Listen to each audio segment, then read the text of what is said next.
Kalau Mabes Polri bungkam, tutup mata, tutup telinga, tidak mengambil tindakan, siap datang ke Jogja, siap datang ke Jogja, siap seret Fuad PKI, siap pakai hukum rimba, siap pakai hukum adat. Sampaikan sekali lagi, Mabes Polri tidak ambil tindakan, jangan salahkan kami umat Islam, kami pribumi Indonesia. Ini belum apa-apa. Saya akan komandokan seluruh masyarakat se-Indonesia untuk melakukan demo besar-besaran, saudara-saudara. Takbir! Allahu Akbar! Ya, dengan bersidang adat di sana itu nggak perlu. Terus bolak-balik dikandani, jangan.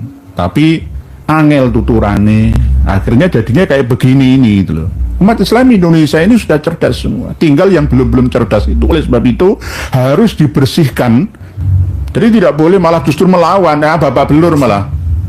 Melawan ilmu kebenaran itu ya harus dengan ilmu. Kalau melawan itu dengan ngotot-ngototan, dengan okol-okolan, wah ya tambah bapak belur. Jadi taslim, menyerahlah, dan jangan mempropaganda dan mengadu domba lagi. Sudah nggak ada gunanya lagi. Ini sudah era keterbukaan. Pada kesempatan malam hari ini, selain dari info terkini dari Fransiskus Paus ini, maka ada informasi yang paling hot ya, yakni demo 214 ya. Ternyata ya alhamdulillah kesadaran umat Islam Indonesia itu sudah terbangun kuat. Yang hadir itu 7 juta tapi makhluk gaib semua. Nah, ini bukti bahwa jika guru tua itu dibela dengan cara yang tidak legawa ya, dengan cara yang tidak bijaksana, maka justru akan merendahkan nama besar beliaunya. Saya analogikan dengan ketika ada orang laki-laki ya manjat pohon kelapa. Pas di tengah dia memanjat itu katoknya itu ucul, jatuh ke tanah, terlihat auratnya. Nah, bagaimana sikap pemanjat pohon kelapa tadi? Harusnya tidak usah woro-woro, langsung turun, ngambil celananya, lalu dipakainya, lalu meneruskan kembali memanjatnya. Itu keputusan yang bijaksana.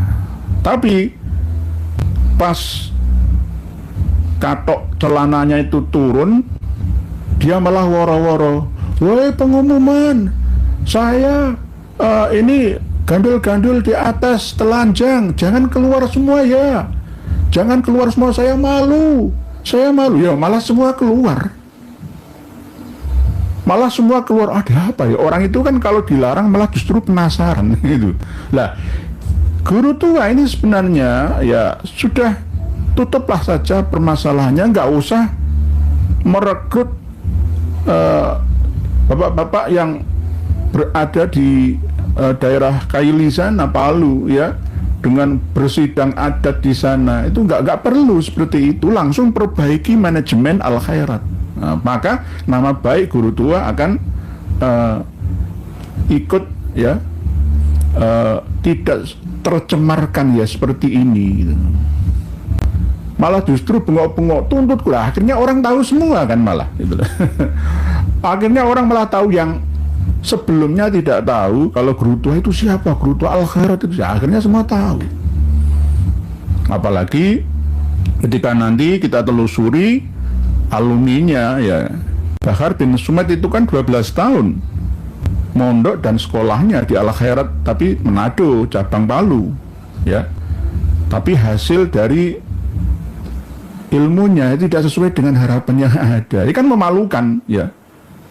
Apalagi didukung oleh mondok yang lain selain dari al-khairat Manado sana, yakni Gondalwa ke Jakarta, dan hampir 18 tahun mondok dan ngaji ya. Tapi hasilnya ya hanya memprovokasi lah. Inilah nanti kalau ditelusuri semua malah tambah keluar ya aurat atau kekurangan dari al-khairat. Oleh sebab itu demo yang anfaedah itu jangan diteruskan lagi. Kalau memang mau diteruskan silahkan melalui kajian-kajian, diseminarkan. Dan ada kabar yang menggembirakan dari akademisi yang ada di Palu, Sulawesi Tengah sana, bahwa memang tidak ada sejarahnya ya pencetus, penemu, pengusul bendera merah putih itu Sis Al-Jufri, ya tidak ada. Bahkan dari kalangan akademisi di Sulteng sana itu menantang apa ada yang bisa membuktikan bahwa yang mengusulkan ke Pak Karno ya itu adalah Sis Al-Jufri ya untuk menggunakan bendera merah putih sebagai bendera negara. Nggak ada yang berani. Nggak ada yang berani. Oke. Alifa Alesa, Habib Aidit, gak apa-apa, imigran Yaman. Nggih, Habib Aidit. Bu Rosi Asga Putri, siapa tuh guru tua yang suka hinggap di jendela? Itu kakak tua Bu Rosi, bukan guru tua. Jadi guru mudanya itu Gus Fuad Blaret ya. Tetapi walaupun begitu kita tetap berada di tengah, ya, berada di tengah mendamaikan semua sesama umat Islam. Kalau kayak siang sampai sore tadi itu kan memalukan, nggak ada pendukungnya. Terus bolak-balik dikandani, jangan.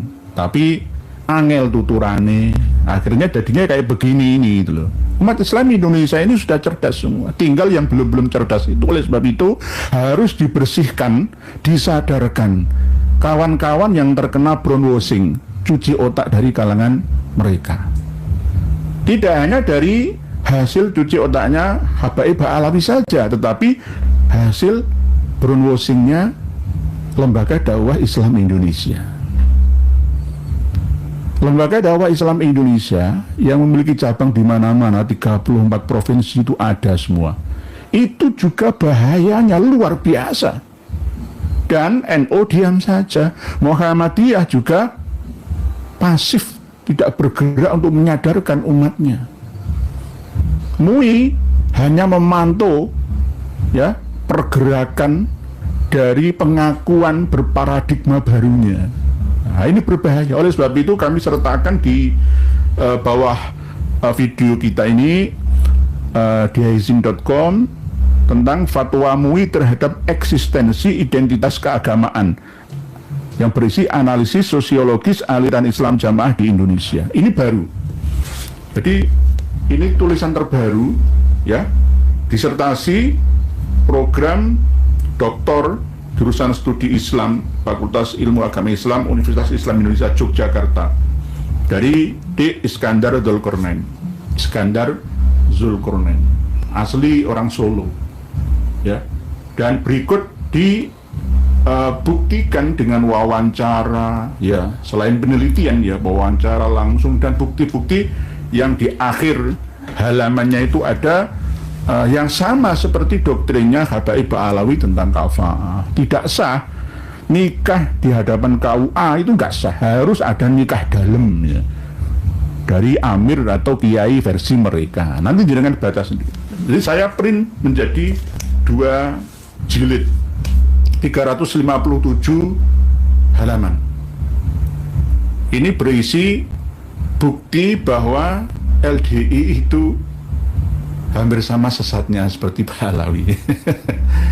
Ada semua bukti fatwa dari MUI semua mulai tahun 1970 ya, Jaksa Agung 1971 sampai 2023 yang lalu. Jangan nanti baca sendiri. Isinya juga penuh dengan doktrin membius, brainwashing, cuci otak terhadap pengikutnya. Yang ini akhirnya membuat Islam itu tidak mampu bersaing dalam kancah dunia perteknologian saintifik kita. Sehingga hanya berdasarkan dogma dan dogma, hanya yakin dan yakin saja.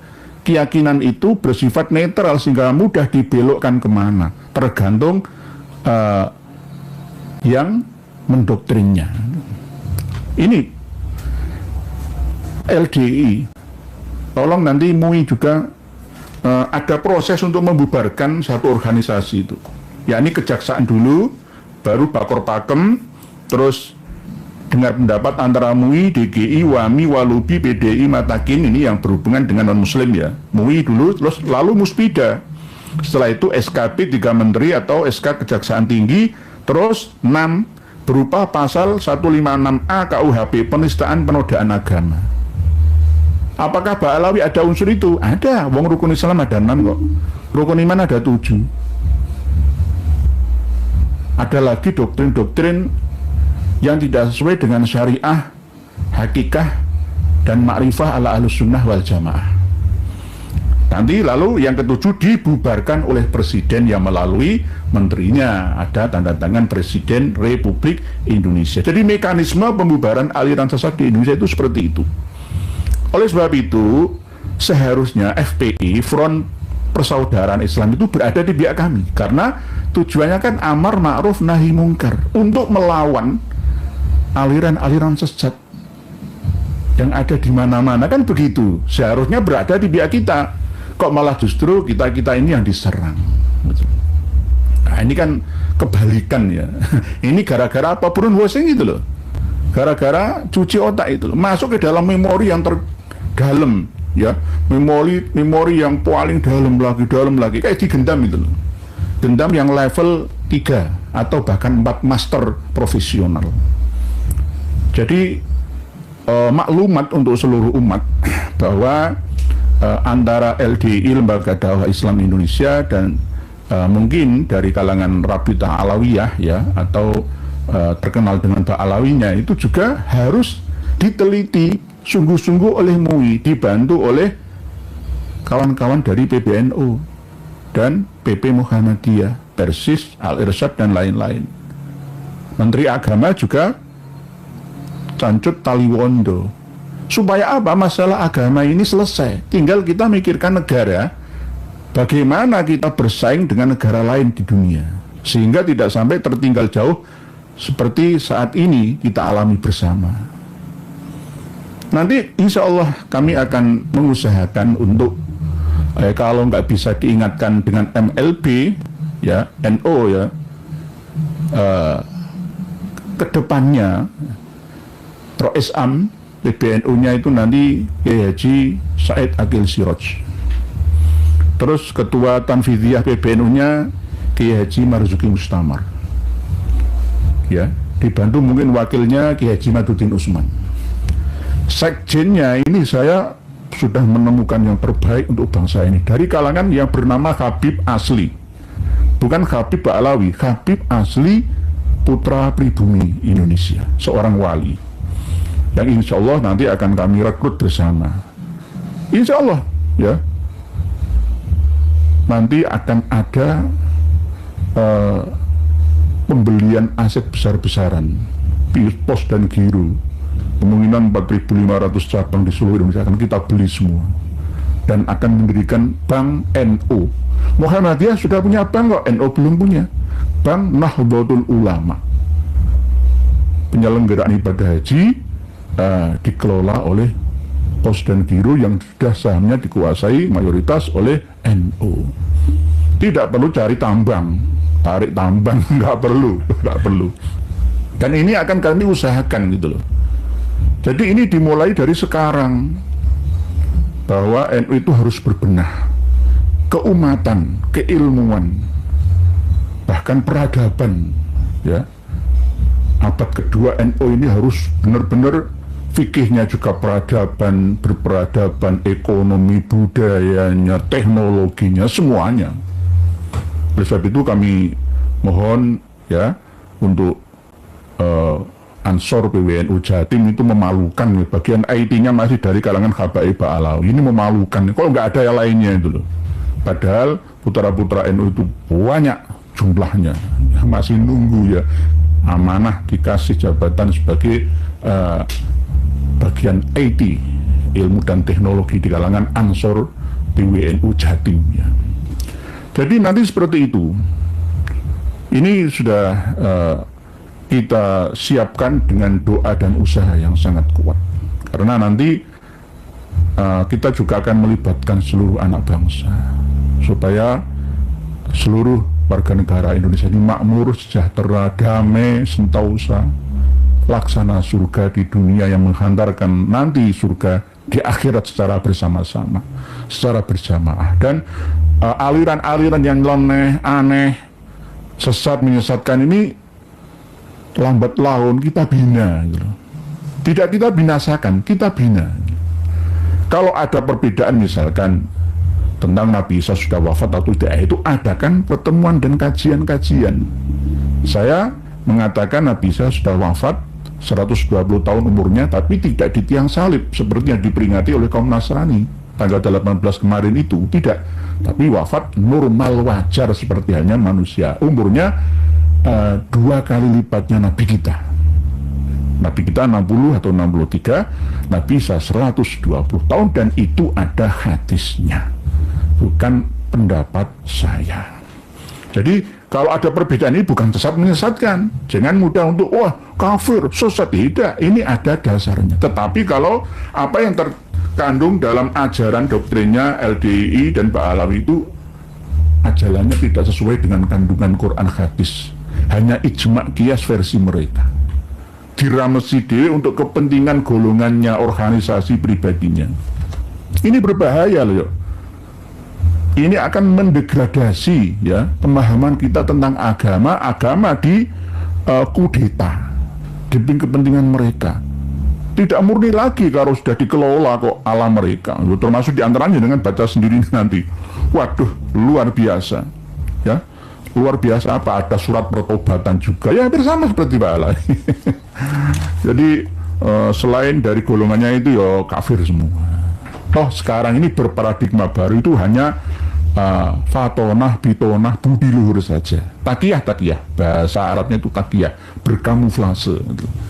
Jadi Mas Kriswanto yang ada di Jakarta sana itu ya harus hati-hati. Ini nanti akan merambah ke LDI loh setelah Pak Alawi loh ya, hati-hati kalian. Ayo sadarlah, coba kembali tanyakan ke hati nurani. Pelajari agama secara utuh dan benar gitu loh. Jangan separuh-separuh untuk kepentingan ya. Ini sudah jelas.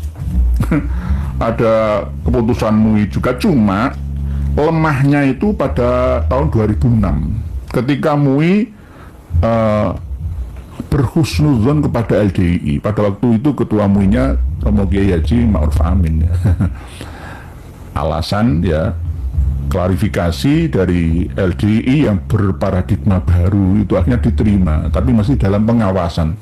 Tapi setelah ada lampu kuning itu justru malah mereka cepat memacu perkembangan, membuka cabang di mana-mana. Korbannya itu generasi-generasi setelahnya.